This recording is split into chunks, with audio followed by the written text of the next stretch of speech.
NDA हो या महागठबंधन, किस पर दाव लगाया जा सकता है, किन नामों की चर्चा हो रही है। कोई भी गठबंधन, चाहे वो महागठबंधन हो या फिर एनडीए हो, इस दो जात को साधने की भरपूर कोशिश करती है। डॉक्टर समीर सिंह राजपूत समाज से आते हैं और राजपूत की यहाँ पर बड़ी आबादी है। जयंत राज कुशवाहा वो मंत्री हैं जिनके कारनामे सरकार को कई बार कटघरे में खड़ा कर चुकी है।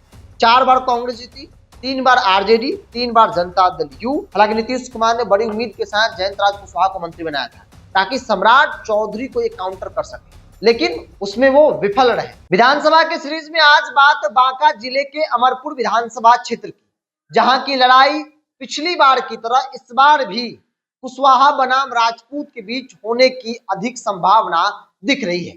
आगे बातचीत करेंगे, लेकिन उससे पहले नमस्कार, द इंडिया टॉप देख रहे हैं। मैं हूं आपके साथ बिरजू सिंह। विधानसभा के अलग अलग वीडियो में अलग अलग विधानसभा क्षेत्र की बात करते हैं, जहां पर विधायक जी को लेकर किन बातों की चर्चा हो रही है, कामकाज, राजनीतिक गलियारों में क्या कुछ चर्चाएं हैं, जातीय समीकरण वहां का क्या है, अलग अलग पार्टी के अंदर कौन कौन मजबूत दावेदार है, तमाम बातों को लेकर हम आपके बीच हाजिर होते हैं। और इसी कड़ी में आज अमरपुर विधानसभा क्षेत्र की बात हम करेंगे। अमरपुर एनडीए की सिटिंग सीट है, जनता दल यू की सिटिंग सीट है। जेडीयू से जयंत राज कुशवाहा विधायक हैं, बिहार सरकार में मंत्री भी हैं। बड़ी उम्मीद के साथ नीतीश कुमार ने इन्हें मंत्री बनाया था। जयंत राज कुशवाहा वो मंत्री हैं जिनके कारनामे सरकार को कई बार कटघरे में खड़ा कर चुकी है। कहा जाता है कि जयंत राज चौधरी का विभाग भ्रष्टाचार का अड्डा है। इनके विभाग के अधिकारियों पर खूब छापेमारी होती है और बड़ी बड़ी पेटी, बड़ी संख्या में नगद बरामदी कई बार हुआ है। और यही कारण है कि कहा जाता है कि भाई इनके विभाग मतलब भ्रष्टाचार का अड्डा है। खैर, हम बात करते हैं 2025 विधानसभा चुनाव को लेकर क्या कुछ चर्चाएं हो रही है। सबसे पहले 2020 के विधानसभा चुनाव यानी कि विगत जो चुनाव हुए उसके परिणाम को आप समझ लीजिए। 2020 में एनडीए के कैंडिडेट थे जयंत राज कुशवाहा, 54,300 कुछ वोट मिला था इनको, चुनाव जीत गए। दूसरा स्थान कांग्रेस पार्टी का था। कांग्रेस ने जितेंद्र सिंह को उम्मीदवार बनाया। जितेंद्र सिंह 51,000 कुछ वोट लाकर दूसरे स्थान प्राप्त किए। तकरीबन 3500 के आसपास वोट से जितेंद्र सिंह यानी कांग्रेस पार्टी महागठबंधन चुनाव हार गई। तीसरा स्थान डॉक्टर मृणाल शेखर का था। मृणाल शेखर एलजेपी के उम्मीदवार थे और तकरीबन 40,000 से अधिक वोट जो है इनको मिले थे। हालांकि भाजपा बैकग्राउंड से थे, बीजेपी में पहले थे, एलजेपी से चुनाव लड़े और फिर भाजपा में ये कमबैक कर गए हैं कि घर वापसी हो गई है। अमरपुर में 1951 में पहली बार चुनाव हुआ और 1951 से 2020 यानी कि पिछले चुनाव तक कुल 16 चुनाव हुए हैं और उन 16 चुनाव में सबसे अधिक बार कांग्रेस पार्टी यहां पर चुनाव जीती है।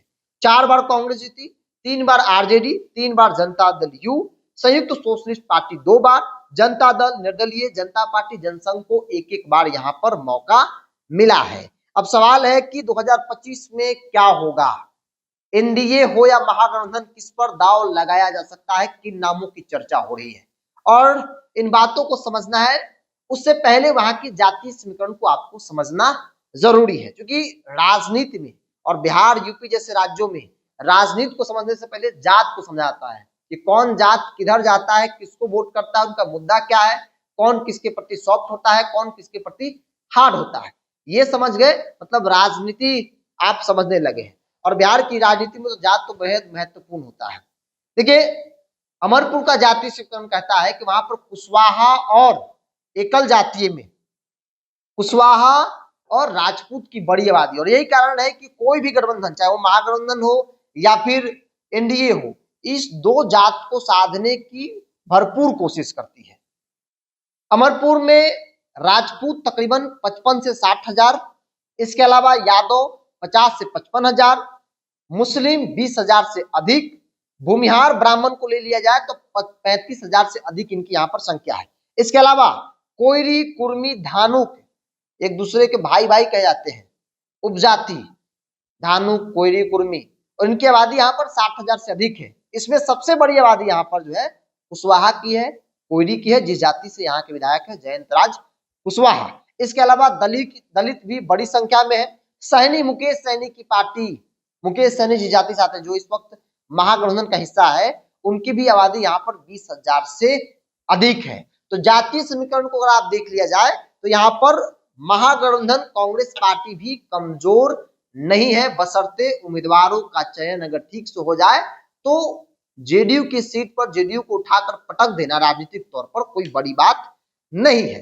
अब सवाल है कि 2025 में क्या होगा, किन की नामों की चर्चा हो रही है। देखिए, जयंत राज कुशवाहा जेडीयू के विधायक है, जाहिर तौर पर जेडीयू अपनी सीट को छोड़ना नहीं चाहेगी और कहा भी जा रहा है कि जेडीयू जिस सीट पर पिछली बार लड़ी, चाहे हारी या जीती, वहां पर जेडीयू की मजबूत दावेदारी है, जेडीयू सीट को छोड़ना नहीं चाहती है।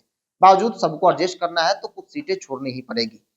जेडीयू की जीती हुई सीट है, यहाँ पर जेडीयू पहले भी चुनाव जीती है, जयंत राज कुशवाहा के पिताजी यहाँ से विधायक भी रहे हैं, तो ऐसे माना जा रहा है कि जयंत राज कुशवाहा को टिकट मिल सकता है, जयंत राज कुशवाहा को रिपीट किया जा सकता है। हालांकि नीतीश कुमार ने बड़ी उम्मीद के साथ जयंत राज कुशवाहा को मंत्री बनाया था ताकि सम्राट चौधरी को ये काउंटर कर सके, लेकिन उसमें वो विफल रहे।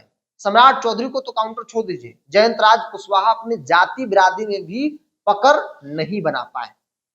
कहा जाता है कि जयंत राज कुशवाहा पॉलिटिकल लोग नहीं है, ये पहले ठेकेदारी करते थे और आज बेशक ये राजनीति में आए, नेता मंत्री बन गए, लेकिन पॉलिटिकल लोग ये नहीं है। हालांकि अमरपुर के अलग अलग क्षेत्रों में अगर आप जाएंगे, जब हम वहां के लोकल स्तर पर लोगों से बातचीत कर रहे थे तो लोगों के अंदर नाराजगी थी। मंत्री होने के बावजूद भी जयंत राज कुशवाहा ने उस तरीके से काम नहीं किया अपने क्षेत्र में जिससे उनको करना चाहिए। हालांकि फिर भी कहा जा रहा है कि जयंत राज कुशवाहा को रिपीट किया जा सकता है। हालांकि बीजेपी मृणाल शेखर भी यहाँ पर है, बीजेपी के पिछली बार एलजेपी से लड़े थे, वो भी एक दावेदार है, लेकिन इनके नाम की संभावना मुझे नहीं दिख रही है। और सिर्फ मुझे ही नहीं बल्कि हमने कई राजनीतिक एक्सपीरियंस वाले लोगों से बातचीत की, बीजेपी के अंदर जो बड़े बड़े लोग हैं उनसे बातचीत की, राजनीति को जानने समझने वाले पत्रकारों से बातचीत की, उन्होंने कहा कि जेडीयू वहां पर लड़ेगी, वहां पर बीजेपी नहीं जीत सकती या फिर बीजेपी को टिकट भी नहीं जा सकता है, ऐसा माना जा रहा है। तो जेडीयू ही वहां पर चुनाव लड़ेगी। अब सवाल है कि महागठबंधन से कौन लड़ेगा। महागठबंधन में पिछली बार कांग्रेस पार्टी चुनाव लड़ी थी, कांग्रेस से जितेंद्र सिंह चुनाव लड़े थे और 35,000 के आसपास वोटों से चुनाव वो हार गए थे। लेकिन इस बार कहा जा रहा है कि जितेंद्र सिंह का पत्ता कट सकता है, इस बात की संभावना अधिक दिख रही है, क्योंकि कांग्रेस का तेवर आप लोग देख ही रहे हैं, कांग्रेस बड़े बदलाव में है। कांग्रेस संगठन स्तर पर इस बार खास तौर पे टिकट बंटवारे में कांग्रेस कई बड़े फैसले लेगी, वैसे लोगों को साइड करेगी, वैसे लोगों का टिकट काटेगी जो सिर्फ शारीरिक तौर पर फिजिकली कांग्रेस में दिखते हैं, उनका मन कहीं और होता है, कांग्रेस के लिए काम नहीं करते हैं, सिर्फ चुनाव लड़ने के लिए कांग्रेस में है। तो वैसे लोगों पर तलवार लटक चुका है।